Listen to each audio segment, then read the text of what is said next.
नमस्कार। अपहरण शब्द से आप सभी वाकिफ होंगे। अपहरण मूवी भी आप लोगों ने देखी होगी और अधिकांशतः आपको यही लगता है कि अपहरण का मतलब है कि किसी व्यक्ति को अपहरित किया जाना और उसके बाद उसकी एवज में एक भारी भरकम रकम की वसूली, कहा जाए फिरौती। लेकिन अपहरण का एक और भी स्वरूप है जो बिहार में बहुत सालों से पॉपुलर रहा और इसे कहा जाता है पकड़वा विवाह।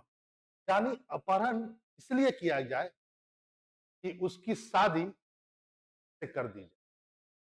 और यहाँ पर यह बात ध्यान रखना होगा कि यह लड़कियों के नहीं अपहरण से संबंधित नहीं है। ये नहीं कि जो आप फ़िल्म में देखते हैं, किसी लड़की को उठा लिया जाना, फिर उससे शादी कर लेना, ऐसा नहीं। बिहार में लड़कों का अपहरण किया जाता है शादी। लड़का अच्छा खासा है, नौकरी करता है, कम उम्र का है, चलो शादी कर दिया।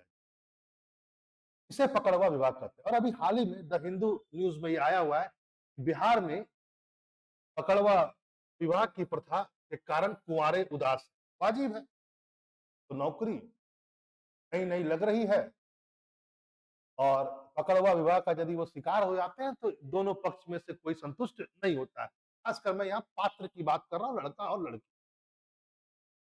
अभी हाल ही में यह न्यूज़ बहुत चर्चा में है। देखिए, इसमें क्या है, आगे लिखा हुआ है कि यदि आप गौर करेंगे न्यूज़ में तो पता चलेगा आपको कि इस यह घटना जो है बेसिकली यह वैशाली जिले की घटना है। वैशाली जिले में मालपुर नामक एक गाँव है और यहाँ पर 20 वर्ष का एक लड़का है गौतम कुमार।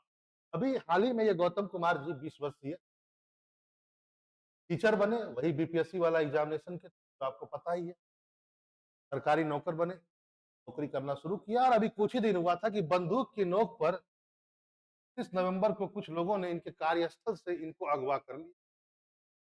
मारा-पीटा गया और फिर बाद में इनका विवाह कर दिया गया, जबरदस्ती। लड़का रोता रहा। इसमें एक रोचक बात क्या है जरा समझा जाए। रोचक बात यह है कि अपहरणकर्ता जो मेन है यानी कि लड़की के पिता राजेश राय, उनकी भी शादी इसी का अंदाजे से हुई है। इसी पकड़वा विवाह यानी कि कहा जाए अपहरण वाली शादी।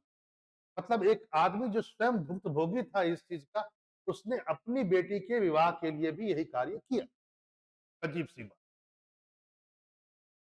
और नीचे हिंदू पेपर में यह लिखा हुआ है, अच्छा है कि एक तरह से कहा जाए कि बिहार में इसे सामाजिक कुप्रथा तो माना जाता है। अपराध की श्रेणी में आदमी इसको नहीं रखता है, आम जनता की नज़र में। हाँ, कानून के रूप में ये तो प्योर अपराध है कि आप किसी का अपहरण करें और बाकायदा इस अपहरण के बाद कई लोगों पर केस लगा, कई लोग अभी जेल में हैं और एक अभी फरार है। और बिहार में देखा गया है कि 20 वर्ष की यदि के आसपास की यदि आयु है, सरकारी नौकरी है और तो इससे अच्छा और कुछ नहीं हो सकता क्योंकि उनको पता है कि सरकारी नौकर यदि है यानी आप शिक्षक हैं या उस पोस्ट पर है, 20 वर्ष या उससे थोड़ा-सा आसपास का उम्र है तो 25 लाख के आसपास में दहेज कार्य है समाज को। इससे अच्छा और क्या नहीं हो सकता है कि ये कर लिया जाए और वैसे भी बिहार में क्या है, इतना ऊँचा कास्ट, ज़्यादा दहेज की रकम, इससे अच्छा और क्या हो सकता है? ऐसा मैं नहीं कह रहा हूँ, पेपर में लिखा हुआ है, तो इसको भी ध्यान रखेंगे। अब यहाँ पर एक बात और भी ध्यान रखेंगे कि बिहार में जैसा कि मैंने आपसे कहा कि ये कोई नई बात नहीं है, राज्य अपराध रिकॉर्ड ब्यूरो, यहाँ पर राज्य मतलब स्टेट हुआ। इसमें बाकायदा कहा गया है कि 2020 में जनवरी से लेकर नवंबर तक 7,194 जबरन विवाह के मामले सामने आए हैं। ये सारे जबरन विवाह पकड़वा विवाह है, लड़के का अपहरण किया गया और मार-पीट करके शादी करना। 2019 में 10,925, 2018 में 1,310 और 2017 में 8,972 लगभग 9,000। ये बिहार सरकार का रिकॉर्ड है। हाँ, 21, 22 और 23 अभी तक प्रकाशित नहीं हुआ है, उपलब्ध नहीं है और ये बहुत पुरानी प्रथा जो है वो चलती आ रही है। आगे एक बात और भी देख, वो यह है कि इसी आलोक में आपको यह भी समझना होगा कि अभी हाल ही में पकड़वा विवाह संबंधित एक मामला पटना हाई कोर्ट में आया और 22 नवंबर को पटना हाई कोर्ट ने 1 दशक पुरानी एक शादी थी, लगभग 10 साल के आसपास शादी का समय निकल चुका था। शादी जो हुआ था एक किसी दूसरे व्यक्ति का, बता रहा हूं मैं, 2013 नाम है रविकांत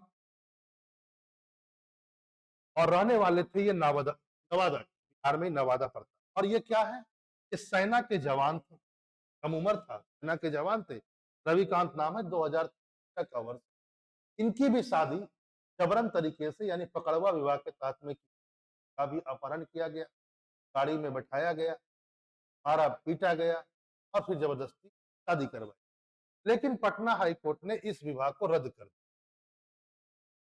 लेकिन क्या सारे पकड़वा विवाह रद्द हो सकते हैं? यहाँ पर यह समझ, यहाँ पर ध्यान यह रखना है कि इन्होंने जो पुरानी रस्म थी, 7 फेरे, अग्नि के 7 फेरे लगाने वाली जो रस्म है, इसको तो नहीं किया था, पकड़ के केवल जबरदस्ती विवाह कर दिया गया था, शादी कर दी गई। लेकिन यहाँ पर यह भी ध्यान रखना होगा कि हिंदू विवाह अधिनियम 1955 के अनुसार कानून के तहत आयोजित अधिकांश शादियों को वैध माना जा सकता है यदि सप्तपदी के जाने का रिकॉर्ड मौजूद है। लेकिन यदि यह भी रिकॉर्ड मौजूद हो कि ठीक है, पकड़वा विवाह किया गया है, लेकिन लड़के ने लड़की के साथ 7 फेरे लिए हैं और उसका रिकॉर्ड यदि मौजूद है, तो शायद हाई कोर्ट भी इसको रद्द नहीं, क्योंकि जो डिसीजन आया है इसको ध्यान में रखें। तो लोग ये समझते हैं कि तभी शादी रद्द हो सकता है, ऐसा नहीं है।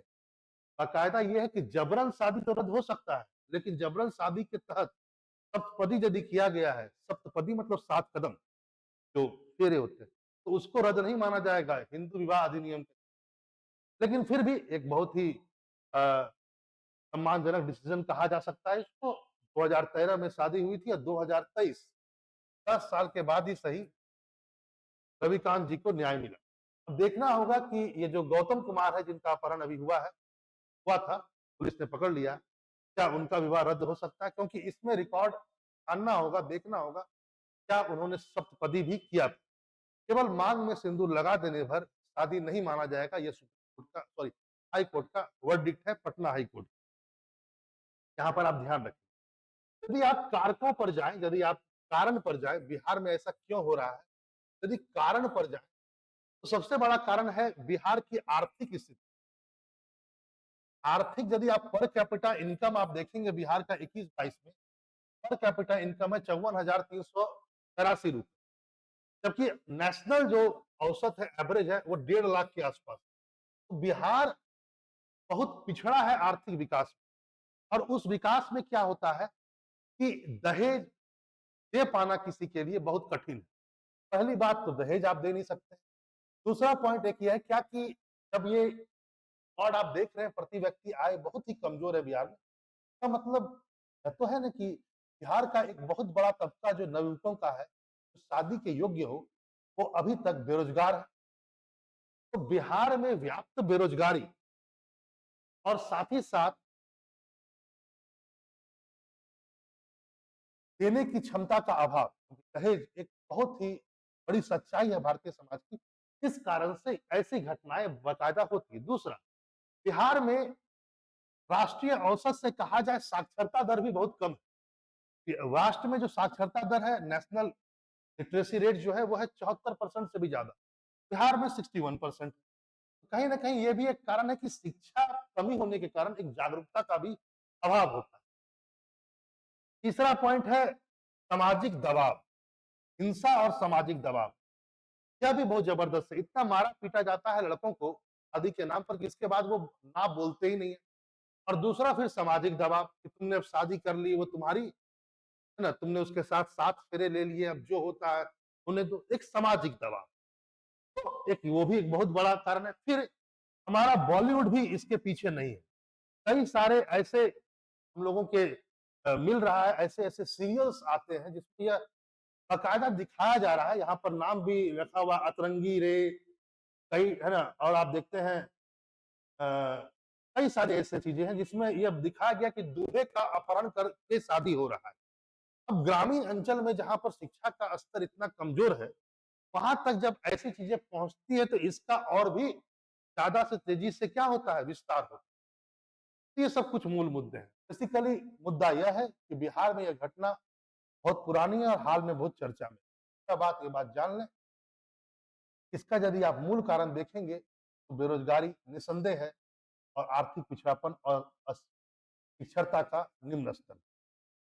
और एक दुख की बात यही है कि जो भी बेचारे नए-नए नौकरी पर बैठे हैं और कुँवारे हैं, तो उन्हें ज़रूर थोड़ी-सी निराशा होगी।